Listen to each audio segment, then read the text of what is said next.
What's up, Star Wars Unlimited fans? It's Loopy at Late Night Gaming, and we are here for the next up masterclass for set 4.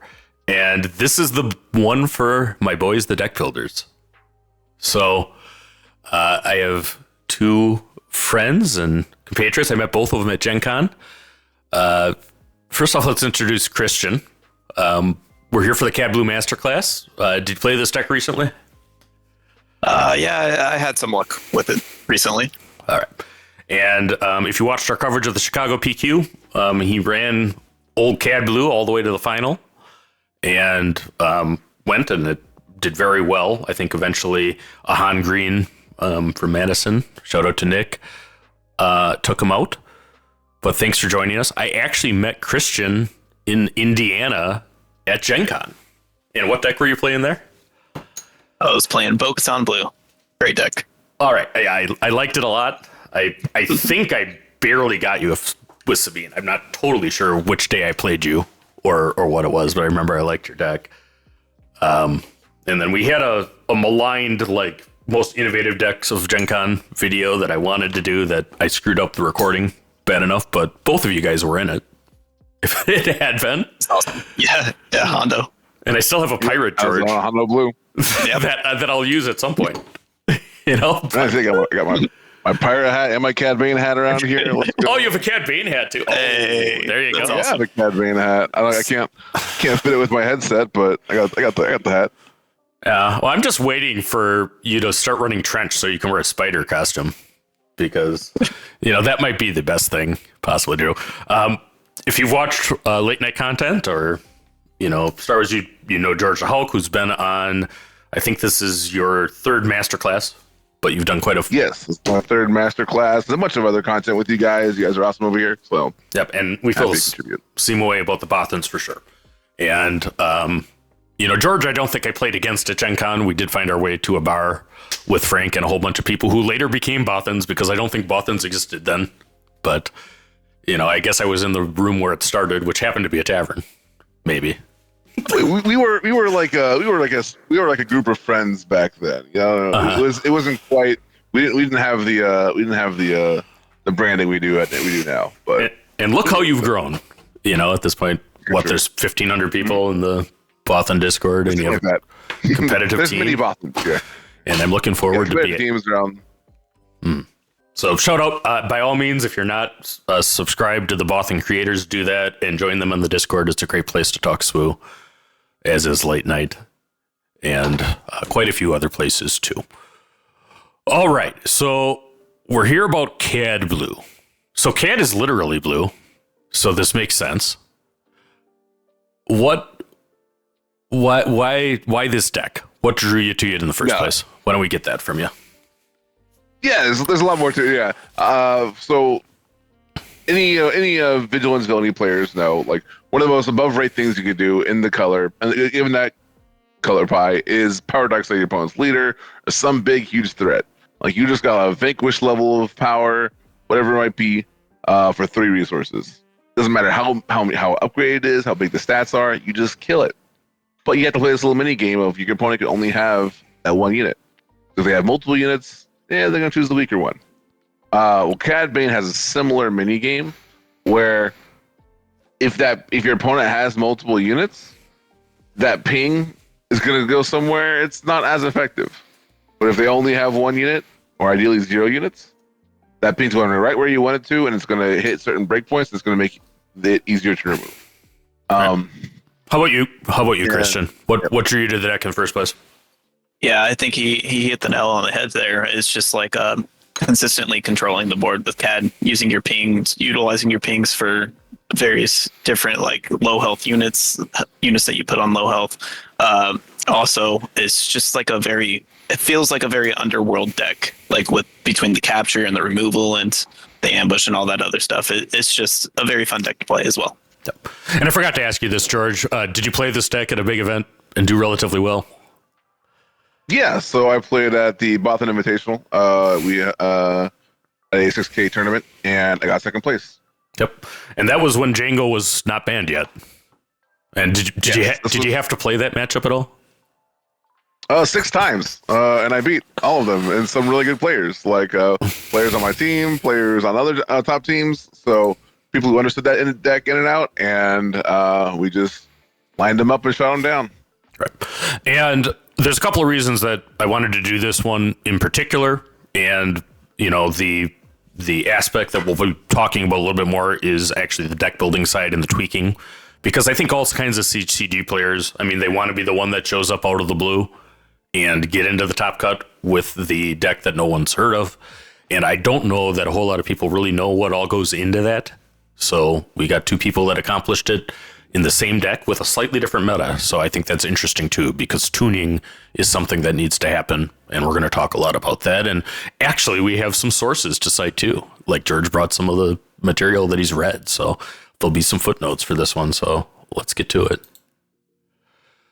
All right. So this is actually the slide before. Let's go back to George's list from BIATL and just talk in broad strokes about the list. You were on Colossus as opposed to a 30 base for one, yes? Yep. Every card choice in this deck is I want to deal with Jango.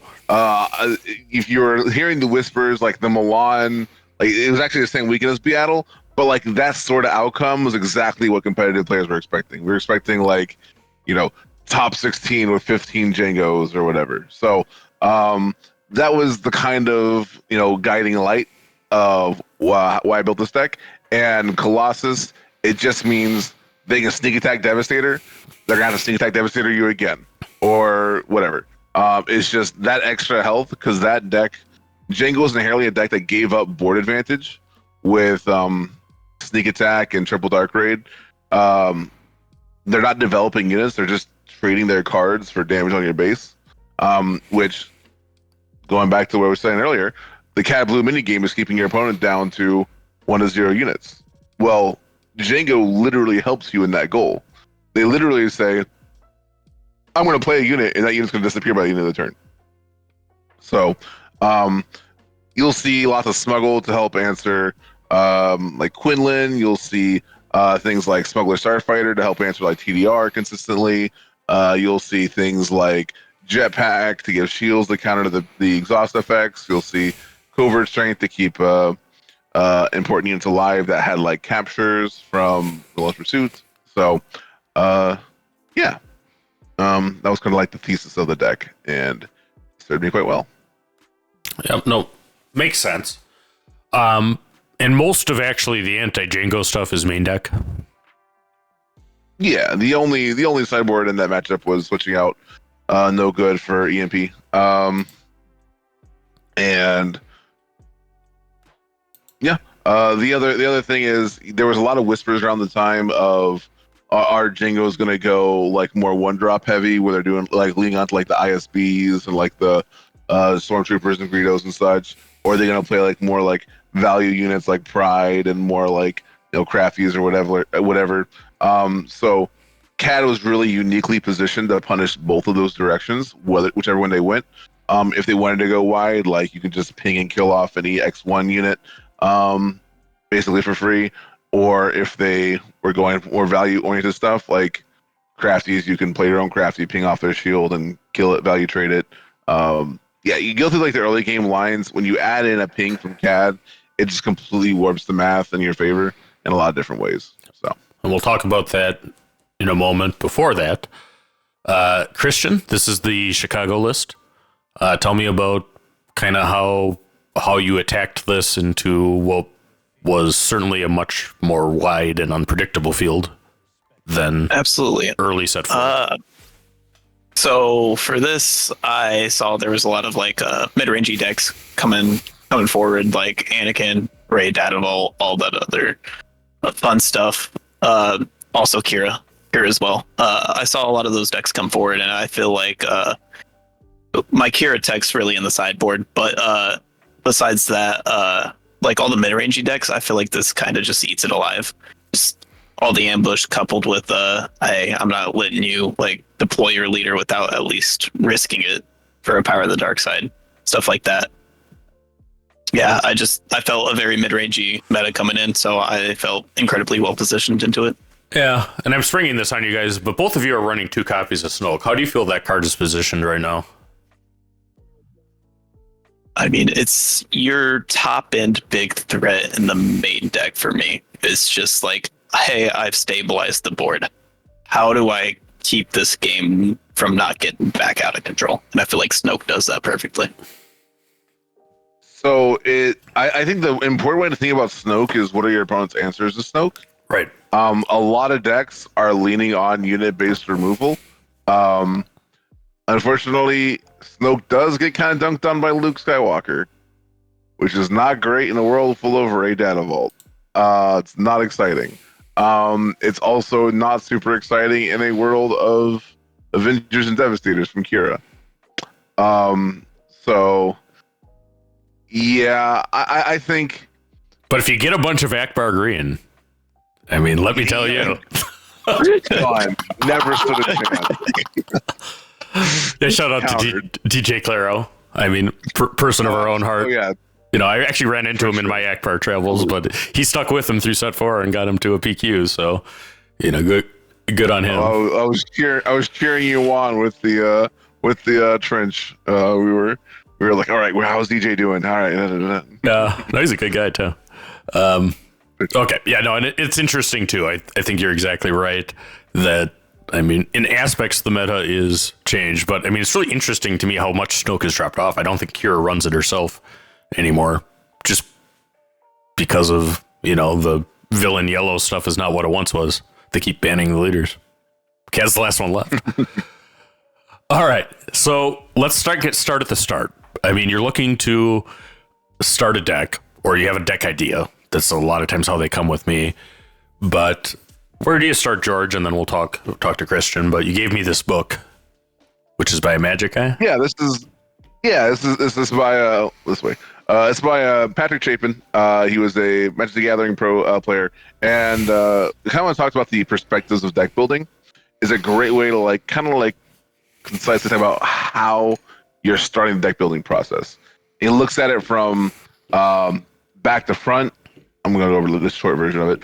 Back to front is like, how does this deck want to end the game, and how do I build to get there? This is kind of like your Vader Blues. I want to Super the Last Avenger.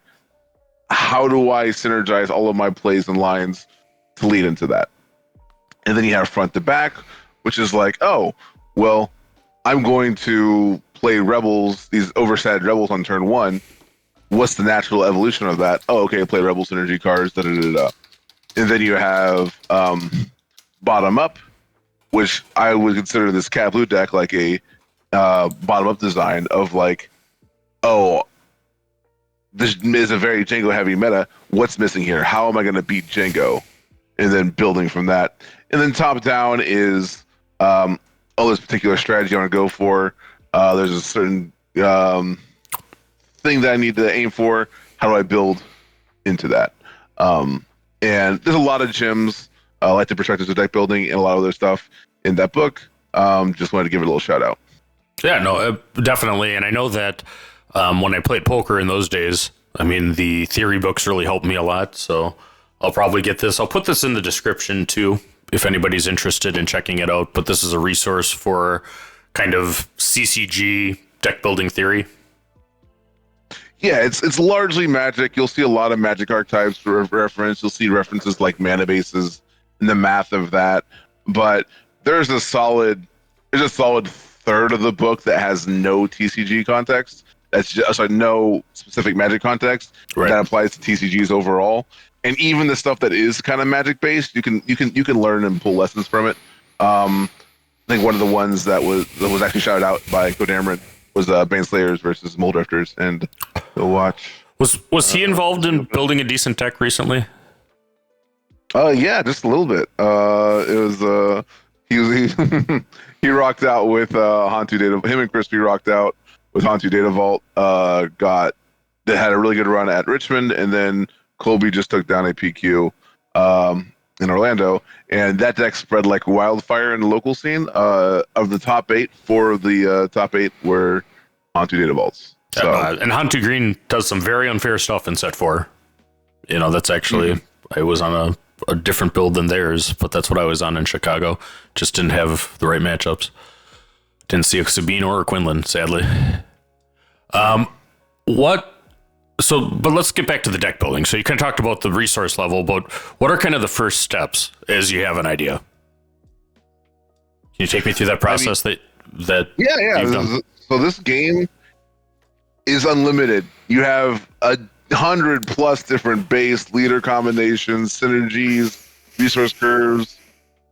You have to ask yourself, what do you want your deck to do?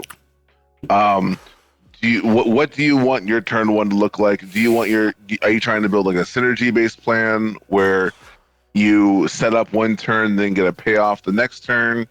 Do you want to set up a pivot? Do you want to be trying to play aggressive from the beginning? All these sort of things are questions you need to ask yourself. And as far as how it's positioned into the meta, like if you figure that one out, you got a lot of wins in the future. But I'll phrase it as you can make educated guesses of what do my cards do against these strategies and against these play pieces that other people will commonly play. But yeah, I like to phrase it as, from a math and from a deck builder perspective, I'm very, very, very good at making a deck do a certain thing.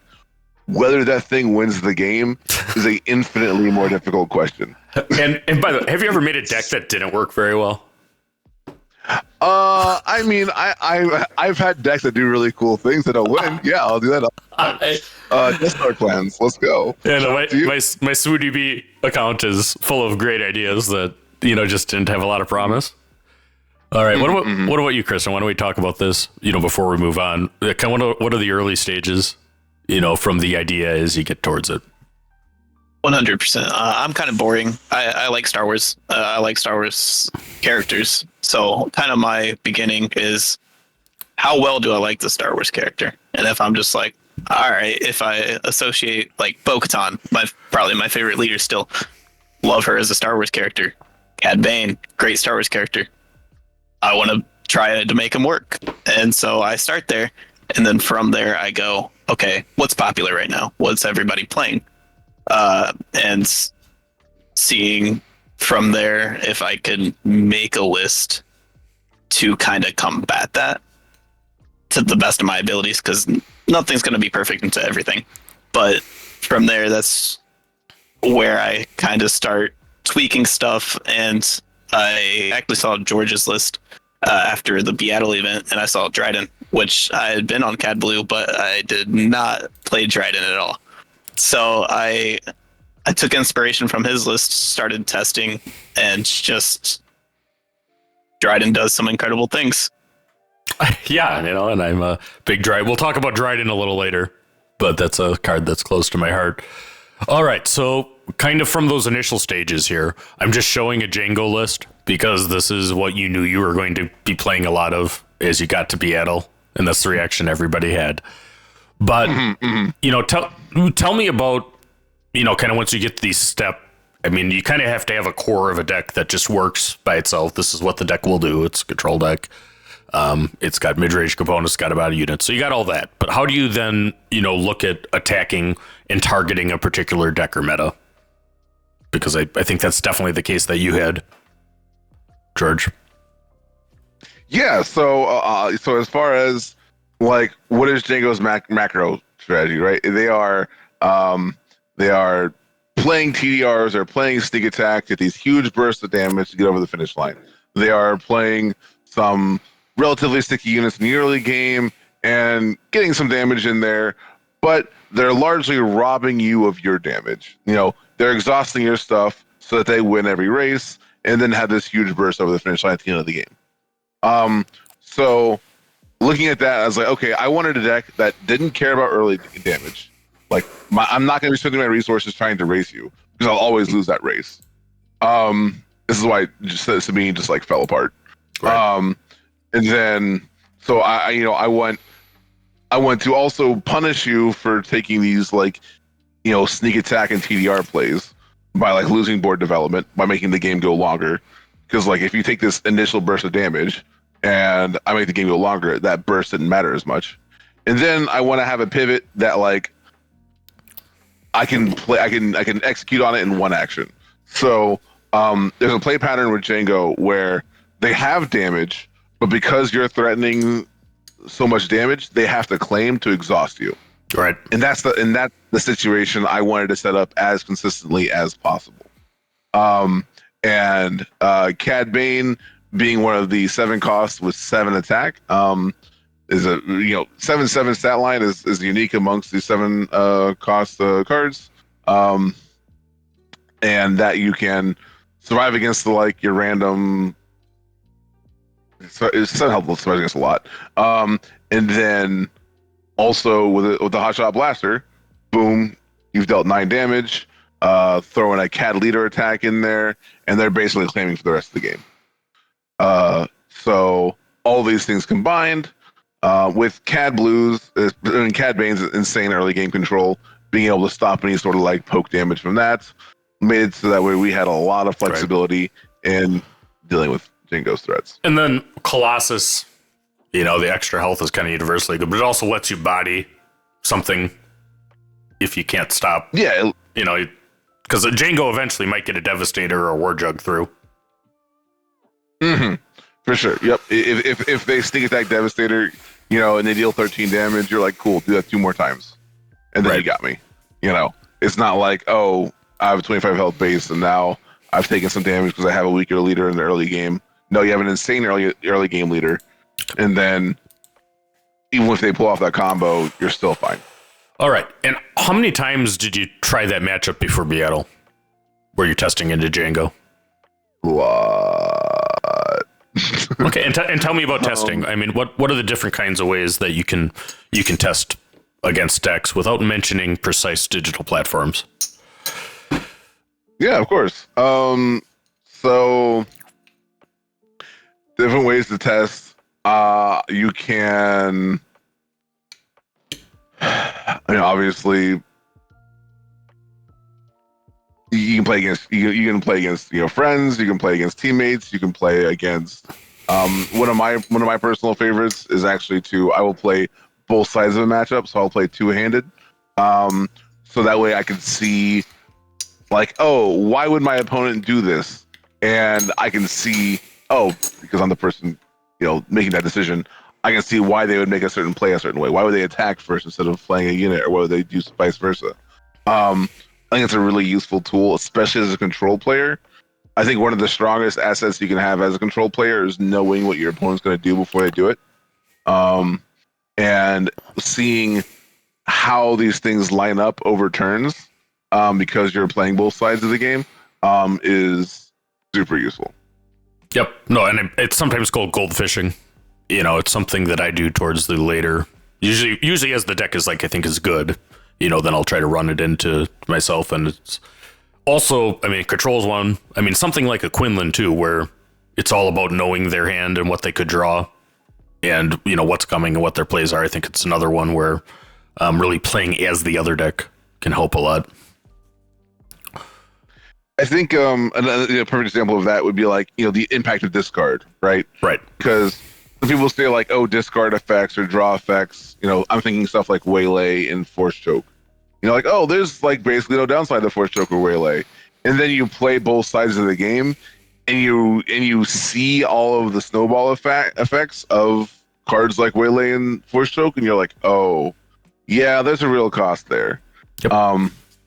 Quinlan on the flip side, right, where it's it doesn't feel like that discard is doing a whole lot, but that discard, when you're seeing all the cards leave your hand and all the resource decisions you have to make, you're like, yeah, that discard did a lot.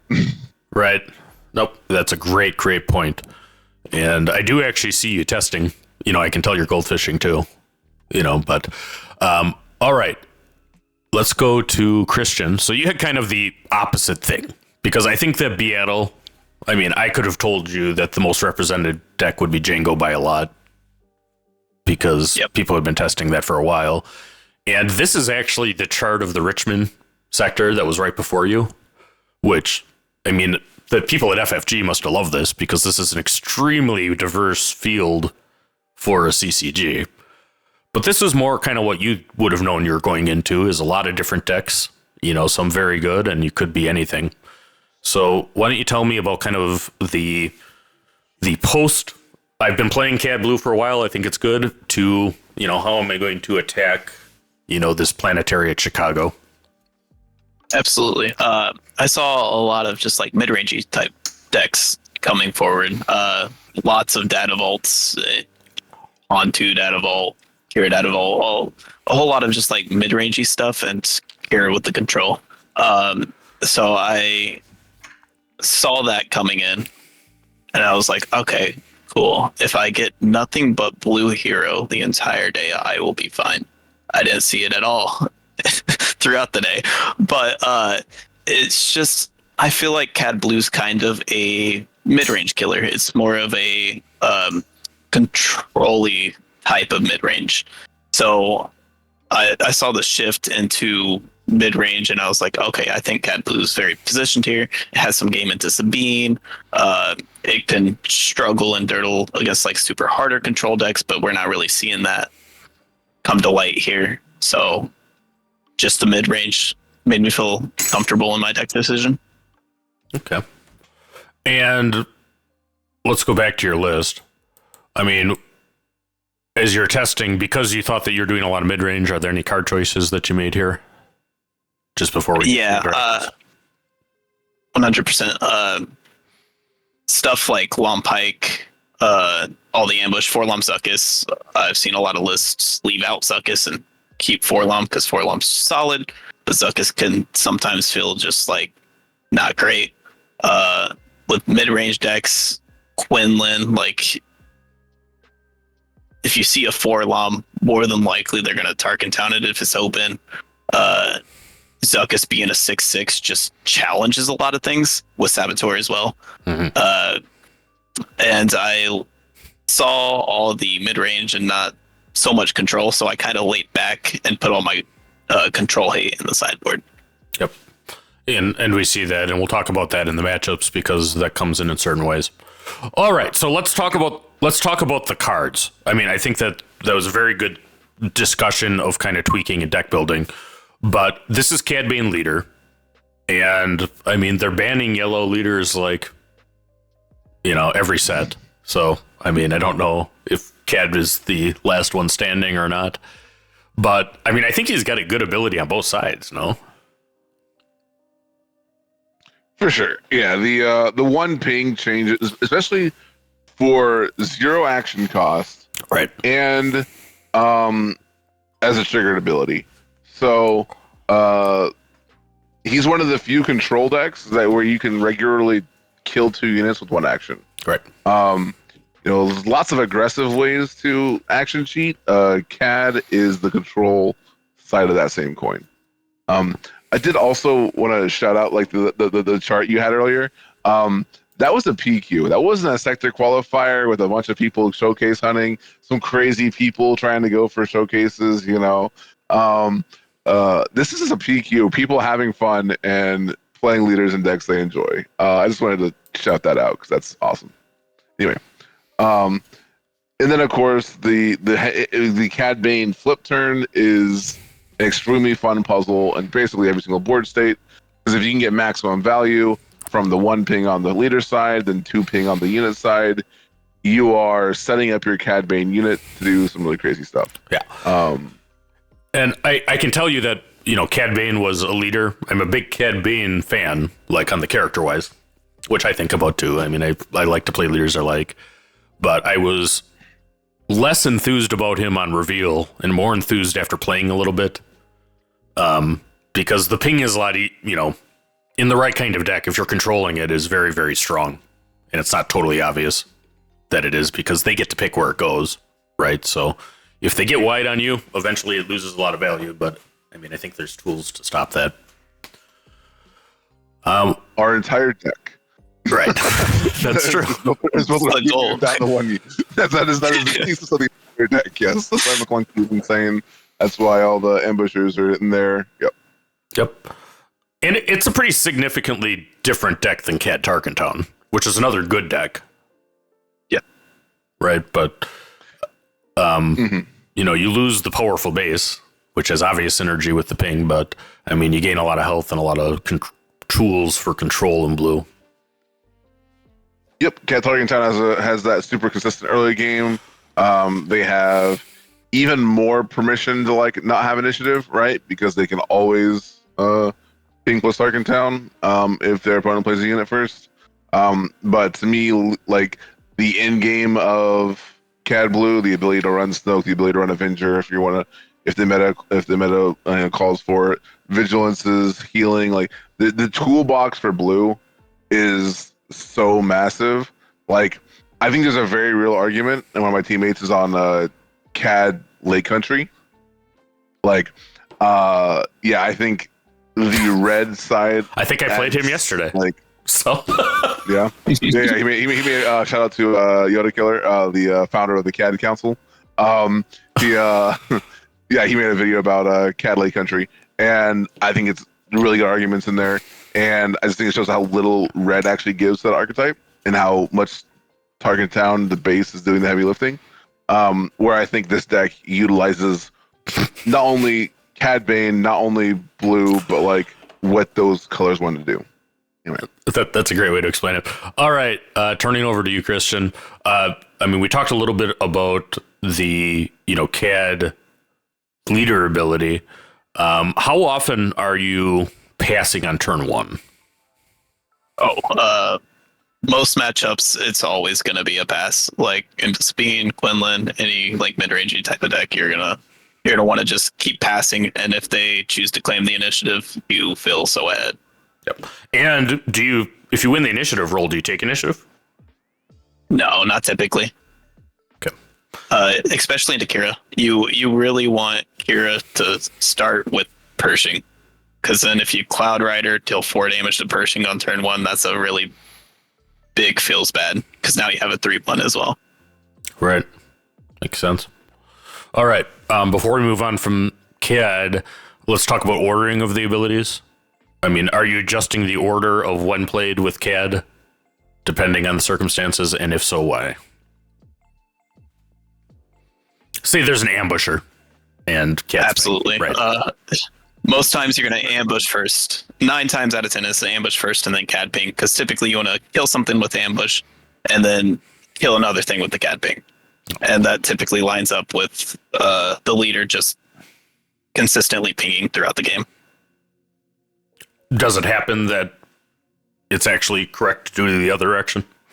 Yeah, there 100%. There are definitely some board states where you want to kind of see where the CAD ping goes first. But 9 times out of 10 is the ambush and then CAD ping. Because you're trying to direct it, right? Because, like, let's say you typically, if you ping first and then want to ambush, you're typically giving your opponent the chance to make a mistake, or to, like, for example, you have a Cloud Rider, they have a 4 health unit and a 1 health unit, right? You in that situation is one where you're like, oh, okay, I'll ping first and see if you let me kill the 4 health unit. But typically they're just going to kill the 1 health unit with the ping and then attack with the Cloud Rider into not finishing off the unit. And if they happen to have 2 4 health units, I mean, that's where I think it's objectively obvious that you make them ping first so you can decide which one to kill. Or 2 5 health units with 4 LUM, whatever the situation is. All right. And I think we talked about the flip turn. I mean, a lot of times you are trying to get both pings out there. This depends on deck and depends on what your ratios are. Like I'm very big on it personally, because I really lean on Cadbane unit as a win con. So I want that to be so tempo forward that it lunges me ahead that I can just use that to win the game. Are all Cad Blue built decks built like that? No, absolutely not. There are Cad Blue decks that lean on like Avenger. They could do like Super Laser Blast things. There are some fatigue oriented Cad Blue decks. So do you need your Cadbane to deal damage on both sides? It's context. No, you don't. Your deck's not going to fall apart if you only deal 2 damage instead of 3, or 1 damage instead of 3. But to me, I think it's good practice to utilize both sides. My deck's definitely built a little different. I would say for me, I like to do the Relentless Pursuit, Power of the Dark Side play on turn 6 if I have it, or like I'm fine with just dropping an Infest Nest and Cadbane killing something of 6 health. Right. Particularly if Infest already killed something before. All right, Power of the Dark Side. I think you kind of touched on this when we just talked about the deck, but why don't we have a little discussion about using this card to maximum effect and setting it up? I mean, are you always casting it on 3 if you have it in your hand? On 3 resources? No, the Boba Disintegrator is an insane unit. Sometimes the Sentinel from Jumpmaster is super useful. In more modern versions, a lot of people are on like the Outer Rim Headhunters, Outer Rim Outlaws. That's the 3/3 shielded. So, yep, yeah. So it's really a question of, can those units kill your opponent's units, right? Because you have health to play with, and if you are playing Power Dark Side, you're not getting ping damage. So if you've got an advantageous turn 1, whether it was like a Pike Sentinel into like Crafty Smuggler, or like a your own Crafty Smuggler into like a Battlefield Marine, like cool, you've got the ping, you create a value trade. Now you have the opportunity to snowball that even further while developing the board and getting this free damage from Cadbane. All these things are things you can't do. Power Dark Side just says, I have this guarantee that like, oh, well, let's say I don't have the unit, or I didn't draw it, or you're going space, cool, Power Dark Side. But really, you want to be Power Dark Side and their leader. That's what you want. You want to be killing all their units, and then they look at you, and you look at them, and they're like, fine, do you have it? And of course you have it because you play Villain Vigilance. I've been doing this long enough to remember this card being revealed, and then remember like the next month after that when the question was always, that hits leaders? I'm like, yeah, that hits leaders, you know, as they deployed into an empty board. But I think this card is like what makes Villain Blue, you know, so. Mm-hmm. Yeah. Because there's a certain math behind most cards. And again, like Takedown, it has to have less than 5 health, and like Perilous Position, and make an opening, only kill things with 2 health. And it's like a certain, like, you can kind of see where the math works out. And then like Power Dark Side, just like, this could be a 20/20. It doesn't matter. It could be a leader with 5 upgrades. It just dies. Yep. Yeah. So I mean, and that if it's a leader, it's worth 6, right? Because that's Rival's Fall. I mean, that's what it is. All right.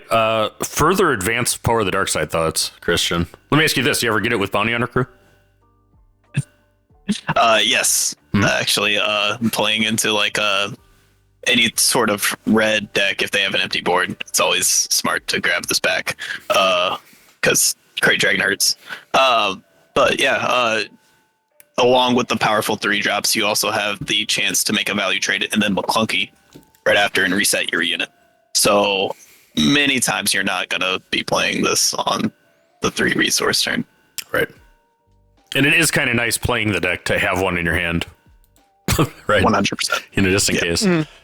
And probably the strongest thing, well, one of the very strong things that Han, you know, young Han Green does is create early. You know, so I can see that. All right, let's talk about Bazine. Because going back to George's comments about running the other side of the deck, you know, I think actually this is the card where you really have to have good deck awareness of the opponent. Because she's usually good, but not at the same time. Is that accurate of the game? Like where you want a Bazine, Han Green, you know, is wildly different than when you should do it to Kira, right? So why don't we talk a little about advanced Bazine? Yeah, so Bazine, so it's really contextual, like what, you have to think about what power spikes your opponent's deck can have, right? So for example, one of the common ones I like to go for in the Quinlan matchup is actually Bazine on the Cad flip turn, in order to steal their Han Solo. Because you're looking to end the game by throwing down Cadbane unit, and their cleanest answer to that is a Han Solo unit. So if they have that Han Solo, they're keeping it in their hand to counter that play. Bazine, right there, boom, you rob them of that pivot, you execute your game plan, GG. But against decks like ramp decks like Kira, whatever, they're looking to, get that resupply, get that super laser tag, get that resupply. Well, a turn 1 Bazine has a lot more value where you can steal that before they even play it. It's also like this was super relevant in Jango, where playing a Bazine on the 4 resource turn could steal their triple dark raid, making their hand super awkward. So like looking at your opponent's deck and thinking, when your deck is humming, what is your deck doing, and how does that react? How are you reacting to what I'm doing? Having a idea of how you can interrupt that is just so powerful. All right, Christian, yeah. more Bazine thoughts, and then I'll have a pop quiz for you guys. Yeah, he hit the nail on the head there as well. I would just like to add on. He's pretty good at this. That's why we keep bringing it back.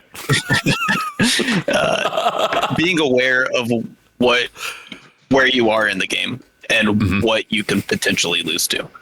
Bazine, if you recognize that in the moment, say you have like 3 or 4 units out and you're like, okay, I will just like fold to a laser blast if they have it. Bazine says, hey, if they have it, it doesn't matter. So just being situationally aware of where you're at currently in the game state, and Bazine, when to Bazine is critical in this deck. Yep. And I mean, you stole my thunder, but you've Bazine to protect against Super Laser Blast? Oh yeah, all the time. What about Barrage? Have you ever Bazine to protect against a Barrage? Typically, I don't let them have a unit to Barrage, but if they do, I will Bazine it to protect against it. That's true. Another note is Bazine is a great Mlunky target. It can also function as a card advantage engine because it's smuggle. We were just talking about multiple CAD pings. Bazine is a great way to do it with Mlunky, right? Mm-hmm. For sure. And like, yeah, playing out of hand and playing out of resource both have their uses. Now tell me, George, like if you play Bazine and you see 2 cards you have to remove, does that affect what you might do with Mlunky? So are you? So yeah, you can Bazine Mlunky Bazine again immediately if you want to remove both of them. Can that get rid of 2 Super Laser Blasts? Yes, it can, Luffy. So you could theoretically on the 7 resource turn smuggle Bazine Mlunky and play Bazine again. Your opponent just cries. No, I've done that. Actually, one of my Kira games, I did take away 2 Super Laser Blasts because he was trying to hold 2 for Bazine. All right. What about Wrecker? Have you Bazine to protect against Wrecker? Yeah, pretty positive I have. Yeah, because especially because Wrecker is such a clean answer to Cadbane leader, right?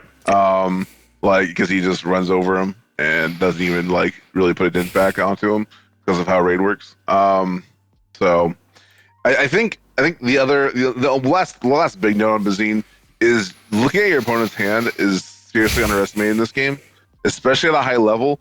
Players will basically know what cards you're playing and will be trying to play around those.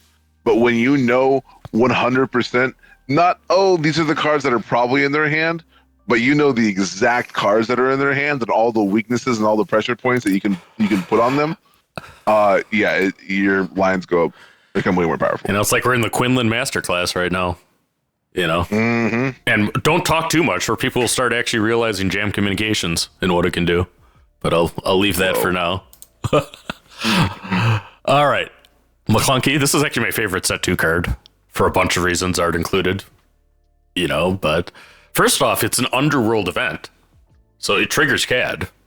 True? Yep. Oh, yeah. Though I don't think you can order it. I think you have to... You have to Mlunky first. You have to resolve the Mlunky. You can't put the ping. You can't put the ping before the Mlunky resolution. But what kinds of units are your Mlunky? Search, Christian. What kind of units are you Mlunky? Yes, other than Underworld. I get that's the correct answer, but I think every unit in your deck is Underworld. No? With an exception of Snoke, I think. Snoke. Yep. Yeah. Snoke's not. Yep. So just at the top end. Love Mlunking Bazine. That feels the best, honestly. Or just like, say you have a Pike Sentinel and it has 2 damage on it. Might as well reset it, right? So Mlunky also helps with that. What if somebody plays a bounty? Mlunky removes that bounty and sends it straight to their discard pile. All right. What about you, George? Mlunky insights? I look at it. I mean, like, you can reset the shield off of a crafty smuggler is a unique use of it. You can attack base with a Cloud Rider and then Mlunky and then ambush in the cloud with Cloud Rider. It really has utility with basically every single unit. But the big thing about Mlunky is it's 3 damage to one thing and 1 damage to another thing. It's very unique in that facet. And it allows, like, this is an all-star and Sabine matchup, for example. This can kill Falcons for 1 resource. Like, if the Han Green goes, like, resource into a Falcon, you just go Mlunky and kill it. Carry on with your day. It's which is common for Pilot Han Green, right? Because I mean, their best role pin is probably resupply, if you can't deny it, and then they're probably going to start their next turn with potentially a Falcon, hoping to pilot it up with Han's ability. Yep, for sure. It's an incredibly versatile card. There have been times where I talked about having it as a 2 of. Just because, like, I don't really want to see 3 of them, and it's not the greatest thing in the world in the mid game. In Fatigue CAD, you do like them late game because they can balance your bounty hunter crews and such. But in more mid rangey sort of CAD strategies, it kind of loses a little bit of oomph. But the more I leaned into it, the better the deck became.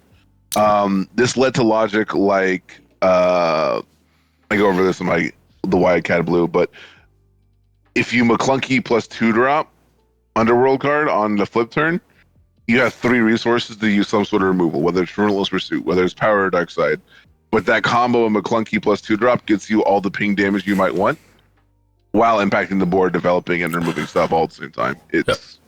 And it's good with Bosk, if you can have it. I mean, Bosk conceivably can hit 3 things with Mlunky, which it's like overwhelming barrage for 1 if if it lines up.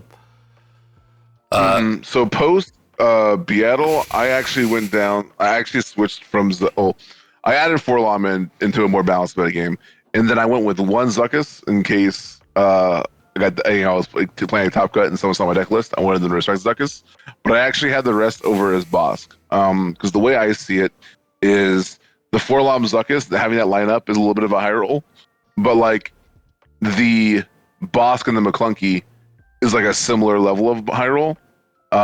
If you can have the Bosk out, Mlunky it, and then like flip and then Bosk, it's just insane pressure on your opponent's board. Yeah. And I mean, I think that just in my testing with Christian's list, I mean, it's sometimes actually just useful to keep the Bash brothers alive. You know, if they're trying to take one down, Mlunking it and then ambushing it back because the other's still alive is rude, but fun. Mm-hmm. Okay. Let's keep going through. Cadbane, I mean, it's really weird to me that they didn't release the best capture card till set 3. I mean, I think actually things would be different in a whole bunch of ways. But I mean, he's really strong. Generally true.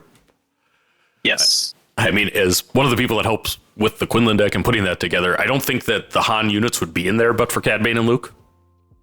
Because those are, you have to have some kind of answer, to both. But what are you trying to do with Cad? Are you trying to get one big unit or trying to get multiple small? Why not both? Yeah. But no, but in all seriousness, Cadbane unit, he is a super laser blast that comes with a 7/7 body. If you build your deck to lean into that kind of strategy where Cadbane is your win con. Obviously, this isn't going to be applicable to every metagame. In the super aggressive metagame we had at the beginning of the sets, this was highlighted because people just didn't want to bring answers to Cad. They wanted to bring answers to Jango. So Cadbane was the win condition, and it worked. So as far as hitting one unit versus hitting multiple units, one of the reasons I'm the big proponent of making sure your flip turn is getting all the random pings and all the random damage out there, because you're softening your units up. I think the ideal CAD play is capture every unit except for one unit that has about like 2 life left on it, and then Cadbane kills that unit. And that's actually a good point. Don't capture something with CAD if your ping will kill it, because I've seen people do that against me, where they captured a unit that they could have just left out because it would have died to the CAD ping. And this is super complicated, right? Like my shortcut for this is count how much health is on your opponent's board, because sometimes it's better to like just ping first, let them put them wherever they want it, and then capture. And then sometimes it's better to capture what you can guarantee and then let the ping damage hit. There's way too many iterations to go over, but generally count all the health on your opponent's board and figure out how does the 2 damage interact with all of that. Mm-hmm. Yep, and it actually might be useful to do that kind of thing if you have Barrage in your deck too. Not this one, but I mean, it's surprising how people don't. Cadbane unit theory, Christian. Solid card. It's just further solidifies the game for you, I find. You're doing all this early game cleaning up, and mid game, if it starts slipping out of control, how I use CAD is just, all right, I feel the game starting to slip away from me. Here's Cadbane. You have to either waylay or kill my Cadbane now. Ball's in your court. Mm-hmm. And, waylay oftentimes doesn't help them forever because they're probably just going to see Cad again. Yeah. Their board is exhausted as well, which is nice. Do you ever get token units with this guy? Oh, love getting token units with this guy. This and Relentless Pursuit is just like fizzle your unit with Relentless Pursuit, put a shield on it, or just straight up drop my 7/7, fizzle your unit. And like Pilot riding an X-Wing is extremely common in some decks. Yep. Too. So this is a good counter there. Let's talk about the on attack. Sometimes I think that decks should rescue. We were talking about this before. How often do people actually try to rescue on an attack later from you guys? It's pretty often. I'd say probably like a coin toss, honestly. If they don't, cool. My 7 hits you in the face. That typically just means they have like removal lined up for it or some line to get rid of CAD. But drawing 2 cards in this deck is pretty solid. No, yeah, the set of drawing 2 cards is really good, especially if like the game is still like especially if there's not a whole lot of damage on bases. But in general, I phrase it as I'm not attacking with CAD until I have that hot shot blaster and I'm swinging and I'm putting you in check from a super high life total. The whole thesis was if I hot shot blaster Cadbane, I'm swinging for 9, and then now he's threatening 9 damage. You have to either have an answer, or you're in check from 18 health remaining on your base. So that was the in-game state I was looking to set up. And in those situations, your opponents, if they're rescuing, it's desperation. They're like, well, I just need a unit to try and do something. I mean, and some decks, it's more reasonable for Sabine to rescue a unit too, because she probably just doesn't care about the number of cards in her hand as much as some other decks do. But, it is interesting both playing against this in there. I mean, when people use the rescue ability and don't. Here's a reason why you might not want to attack until rescue. Dryden Voss is in both of your lists. If from his leader days in Destiny and some stuff that happened there, I mean, this is a cool unit, that I like to see. But how to play for you? Let's start with Christian. Again, super, really good into like Hantu Data Vault. Really solid into that matchup. If they drop a 6-drop on turn 6, you go the line, Relentless Pursuit, Power of the Dark Side, and follow up with Dryden. Cad himself is a 2/8 raid 2 leader. Give him a shield on there. It's hard for those red green decks to mess around with them at all. And then Dryden Voss, just like, you drop this card. If they played a 6-drop and you captured it, it's just good luck clawing your way back into this game, is what this guy says. Super fun card. He also says you play the unit, so you can trigger when played abilities. So it sets up this interesting sort of state in the game where you can be like, all right, play Dryden, trigger your unit's when played ability, then trigger Cadbane. Most fun I've had in this game. All right. Oh yeah, Dryden 100% has the most highlight reels of any card in this game. Just like it has that Hearthstone-esque quality of just like crazy, wacky combos that shouldn't actually exist ever end up happening. Like I think my favorite is stealing an Obi-Wan with Relentless Pursuit, and then Dryden Voss, and then playing a Snoke. So like Obi-Wan buffs Snoke, and you get to draw a card. Like you just get all kinds of crazy stuff. He was originally there as a the follow up to Relentless Pursuit, Steal a Ruthless Raider, not get to play a Ruthless Raider. That was like the optimal goal, and just evolved from there to just be really good in a lot of situations. Oh, and it is actually kind of fun when you get kind of core heroic cards into a villain deck. I mean, yeah, it's all kinds of crazy stuff happening. Beating some, you can steal Avengers. Yeah, Luke, tech can be fun. Tech's great. So free tech is better. Let's go. Yeah, the free tech is better. Now everything is a long pike. We got Smuggle for days. Yeah, I just verified my stats. I've yet to lose when I actually play Dryden Voss.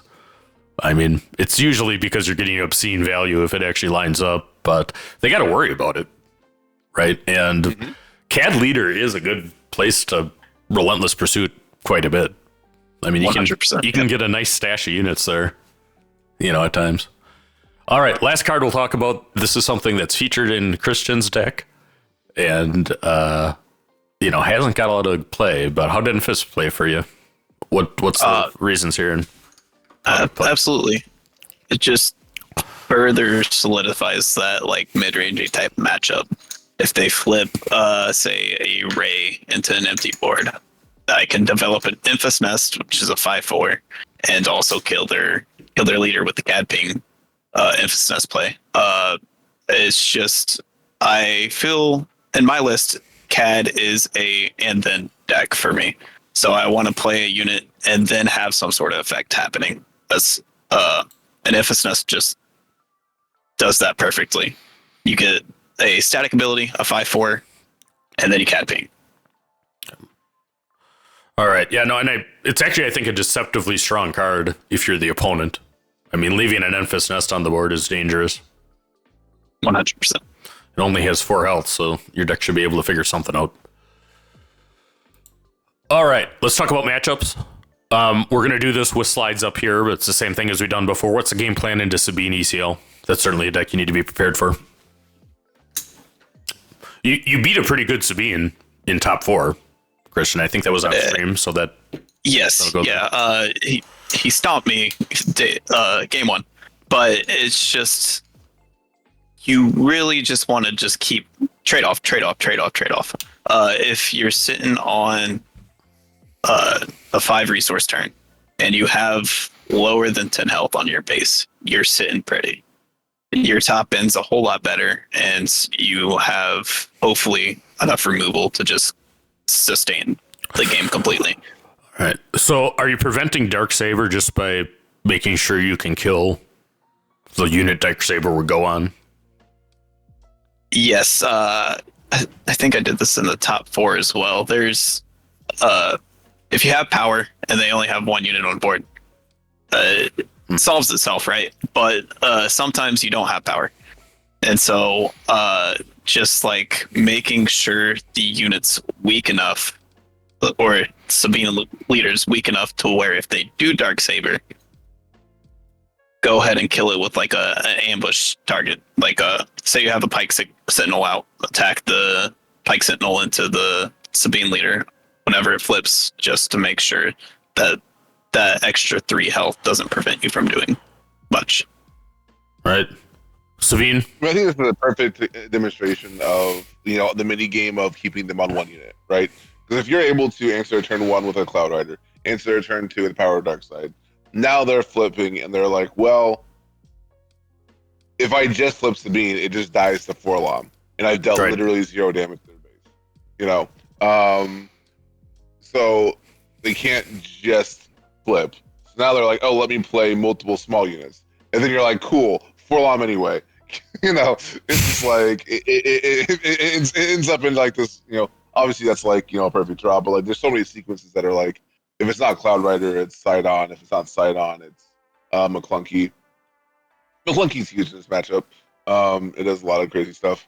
But yeah, this matchup I think is it's a good matchup in general, and just how your first turn lines up can just make it feel like, oh, I'm playing from behind, to, oh, I didn't take any damage this game.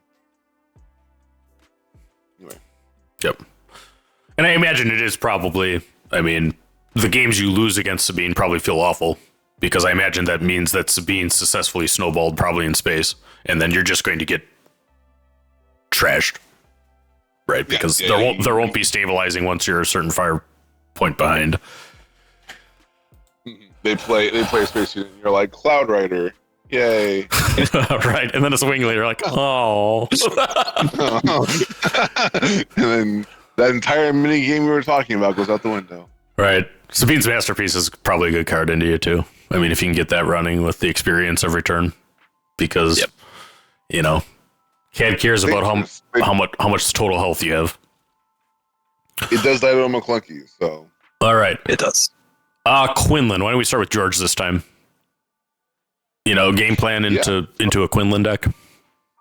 Mm-hmm. So you have really good answers to all the 2/2 shieldeds. That's one of the, you know, prime reasons to play this deck. Pike Sentinel pings off a shield, then blocks it and lives. Your crafties kill their crafties if you're more patient, which you should be because you're a blue deck with a better top end. And yeah, Cloud Rider even kills all of the 2/2 shielded. So you're in a really good position in the early game. You stop them from snowballing, and once you get to the end game, it comes down to killing them with your CAD leader and your CAD unit, and their out to that is literally only Han Solo, which, as I mentioned earlier, is like Bazine. Still a Han Solo, get on with your day. Has felt a fairly comfortable matchup, especially with my version. I leaned really heavily into Smuggle to give myself more card advantage, with the Starfighters, with a bunch of Smuggle options to not get blown out by Force Throw, discard stuff. Yeah, and Lom Pike is very good here. You know, I think that actually we identify him as a core card, but we talked about deck building at length, so we had to go between, but I think that's a tough one for Quinlan. Christian, did you have a Quinlan that you matched in Chicago? I didn't, but my brother happens to like Quinlan a lot, so I've played a lot into it. Right. How do you feel about the matchup overall? I feel it's favored for CAD. You just, if they go the full hand hate route, hopefully you have Smuggle. Just smuggle out your Long Pike, and their hand hate just kind of feels kind of bad for them. Yep. Because now you've developed some board presence. All right. What Any other practice things into a Quinlan? I really like Infus Nest into Quinlan personally because they do have a 6-drop, the Falcon, but a lot of lists that I've been playing against don't have that. So it's just like Infus Nest just becomes a headache for him. Well, yeah, you can't ping it, and it's also just really good into Plo. Yep. And Ahsoka, and everything Yeah. for Quinlan in the deck. Oh, basically, they're 3 attacks. hits back for 3, other than Han. Yeah. So, I mean, her ability is particularly problematic. I can see that for sure.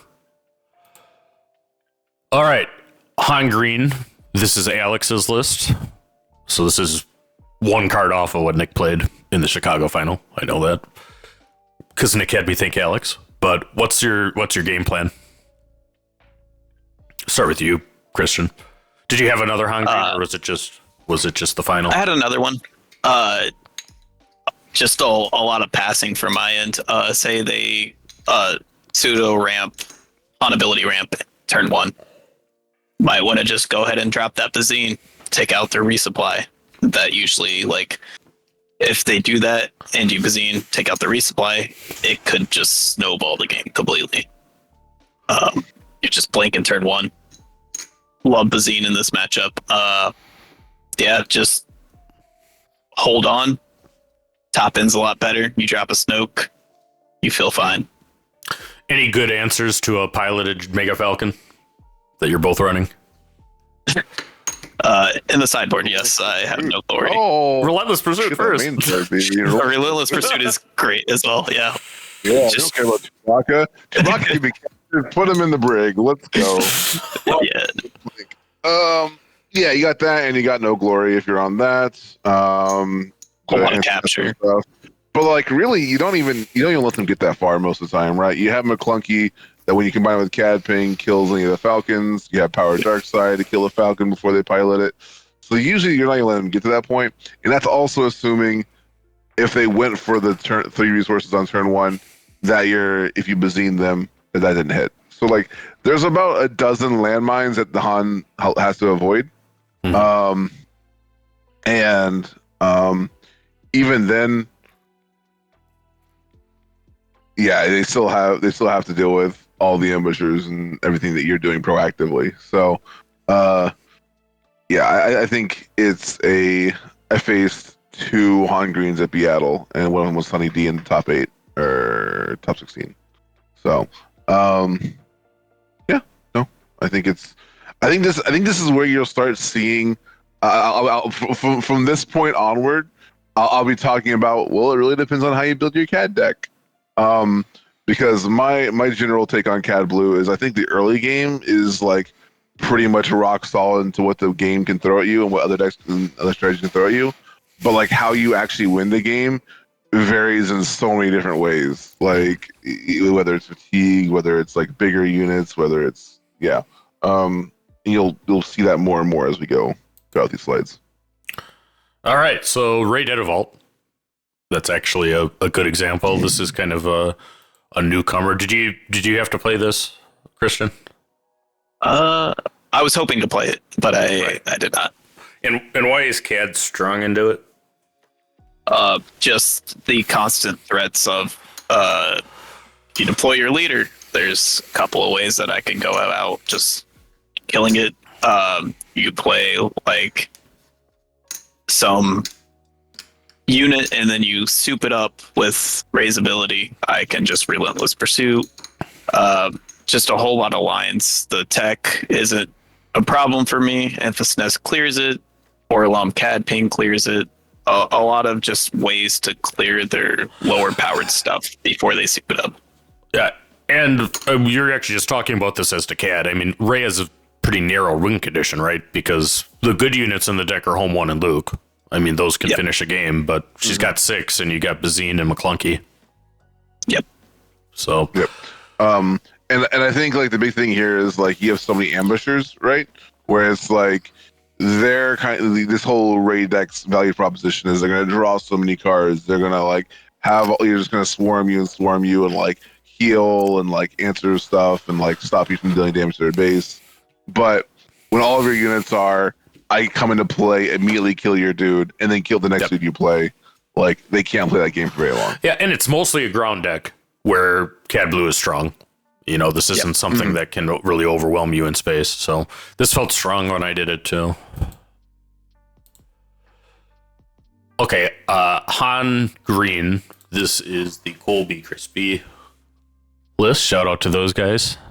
Both super nice guys too. They're happy to talk with you anytime. But what's your game plan running into this? You said you played against John? Yes. Yep. Yes, So the Han Vault, that's there. Okay, so how'd that go? It went well for me. I won game one decidedly. We played the pass game, and we were sitting on 4 resources, and I passed, and then he passed as well, and I was like, "Oh, you have Hammerhead, cool." So he was just kind of waiting for me to play. He just was testing the waters, but won that pretty decidingly. And then game 2, he got a good home one off, lost. But it's really just, you eat up these kind of mid-rangey decks with Relentless Pursuit Dryden if you have that line. It's really good. And also, your ambushers are nice into most of their units. Like if they play a Poe on an empty board or Han Leader, this will be one of the times where you use Cad Ping. You have the initiative, Cad Ping, and then you Infest Nest kill whatever he can. Put the ping on. Worst case scenario. So it's just like the and thens. I kill your unit and then I have a unit on board. It feels really nice in this matchup. And I think this matchup really demonstrates, I think specifically the Poe pilot demonstrates a really cool thing, because this deck's kind of answer to control decks like Kira and such are, if get Poe, go double wide, play Mon Mothma plus the unit, go 2 wide, like try and pressure them on that axis. And Cadbane having that free ping, they can utilize, like, you play the Poe pilot. Here's a Sidon, or here's a Cloud Rider to kill one, start working on the other one. Even stuff like a Poe cheated out as a 6/4 is a lot less exciting when you're looking at Cloud Rider for 4 damage or Mlunky for 4 damage.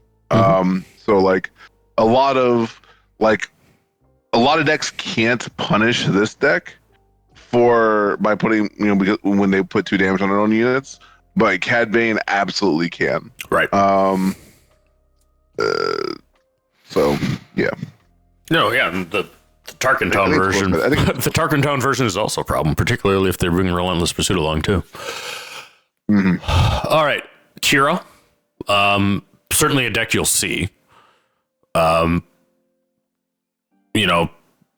imagine this is not an easy game in any kind, because you kind of have 2 mid-range control decks. Tell me about the Kiras you played. You did have 2 of them, Christian? Yes, yeah, I had 2 of them. Both really good players. One to win it into top 8, and then one in top 8 as well. Game plan here is kind of just game 1, you're going to try to rush them down, Bazine out their super laser blast, and have a substantial board, or have them deploy Kira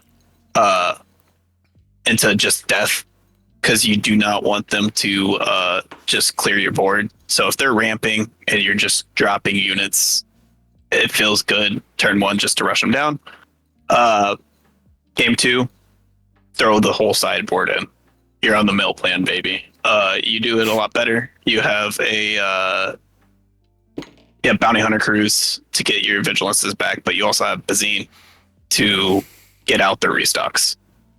Yeah, and because of bounty hunter crew, you're getting there with the mill plan without having restock in yourself. They're not able to go back. Right. And that does make sense, because you have a targeted way to get theirs.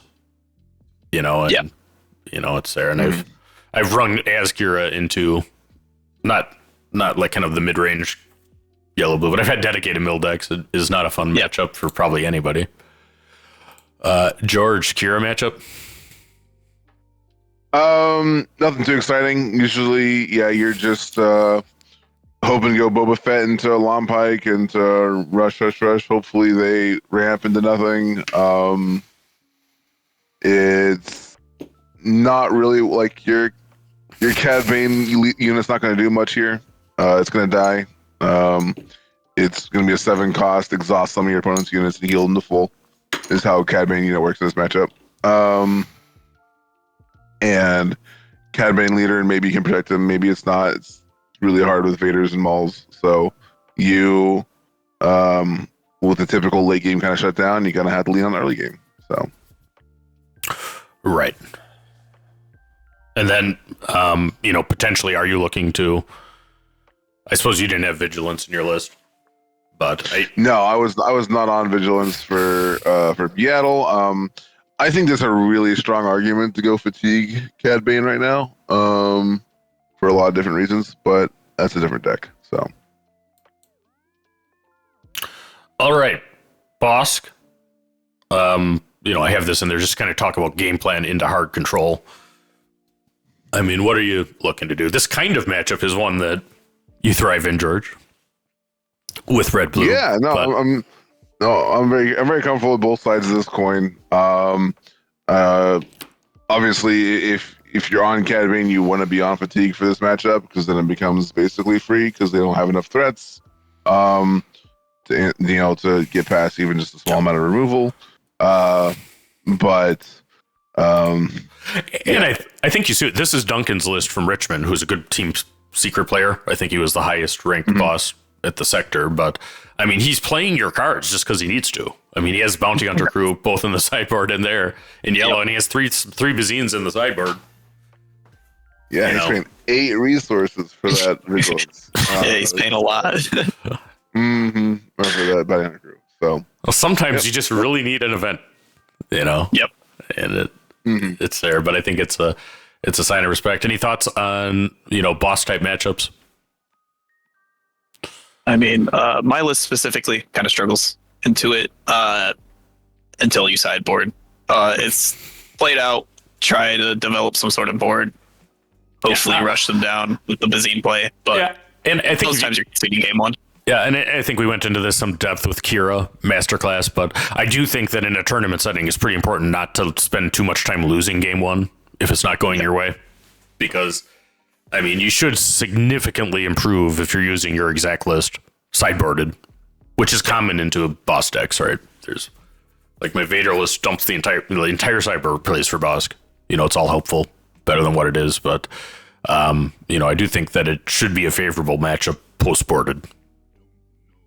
As far as WinCon, I mean, there's an argument for running Fatigue main deck, but the Hotshot Blaster on Cadbane unit can absolutely snowball. Like, you have enough dirtily small dudes to give yourself power darkside fodder, and that if you're using that to buy yourself time, and if you have a Hotshot Blaster or 2 or a Jetpack or 2, and you just get your Cad leader up nice and big, it's the work.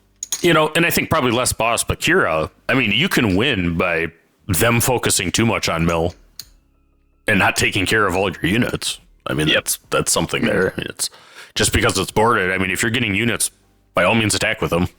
The game's about reducing their health to 0. All right, so that's the matchups. I mean, I think that there's other very good decks out there. I mean, there's always the potentiality. You got to kind of think on the fly because any big event, you probably have somebody good that tested up a homebrew. Why don't you tell me about, as the final thought, getting your homebrew deck that you've been working on kind of the final stages over to the event. I mean, George has already answered a couple times how to prepare generally for this, but I mean, you guys have both kind of done it with multiple decks some people didn't see coming all the way to the finals. I mean, does that happen on a deck you just thought up the night before? No, for me, no. I think it's. I think the simplest answer I can give is really just come up with a checklist of what can your opponents do to you, and how can your opponents stop you from doing what you're doing. Right? I call it the proactive versus reactive approach. I don't even need to play the game. What is my deck gonna do when my opponent throws a big fast Sentinel in the way? What kind of answers do I have? If my opponent ramps into a big unit, how am I going to answer that? If my opponent discards a bunch of cards from my hand, if my opponent does Spark into Force Throw Spark. Like, are you able to still play the game? And I look at my deck and I go, okay, if I draw this, I can do this, I can do this, and really understanding like how your deck interacts with the design space of the game, independent of like, board state and all that sort of stuff. Like, just what can your cards do against what your opponent's strategies could potentially be. I think that's when you go through that checklist and really say, okay, I can respond to these things. I think that's when you take a deck that's like a fun. I go to a showdown, win 4 or 5 rounds, to something that can go to a 500-person tournament and go through, 7 to 12 rounds. All right, Christian. I mean, are you testing these significantly before the event? Oh yeah, 100%. You want to know what's popular and what you're playing against for sure. The biggest allure to playing something like this is sometimes your opponent's just like, what am I playing against? Mm-hmm. And so you have that advantage of knowing what more than likely is in their deck. And I had a Kira player play Annihilator on me and start flipping through my deck, and he was just like, how do I play against this? Like, what should I do?